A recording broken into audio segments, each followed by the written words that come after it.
ফুলকপি আলু দিয়ে মাছের ঝোল বাঙালির কার না ভালো লাগে। ফার্স্টে মাছগুলোকে হলুদ লবণ মাখিয়ে ভালো করে ভেজে নিলাম।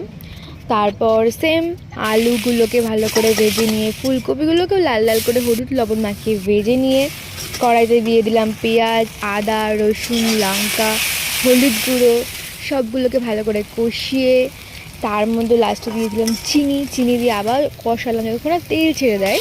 তার মধ্যে দিয়ে দিলাম ফুলকপি আলু ভাজাগুলোকে দিয়ে ভালো করে কষিয়ে তার মধ্যে দিয়েছিলাম পেঁয়াজগুলো কিন্তু মুখে পড়লে বেশ ইয়াম্মি লাগে। জল দিয়ে ফুটে উঠলে তার মধ্যে মাছের পিসগুলো এক এক করে দিয়ে তারপরে ভালো করে ফুটিয়ে লাস্টে দিয়ে দিয়েছিলাম গরম মশলা দিয়ে ফুটে উঠলে লাস্টে ধনেপাতা দিয়ে সার্ভ করুন গরম গরম ভাতের সাথে। লাল লাল ফুলকপি আলু মাছের ঝোল, সেরা খাবার।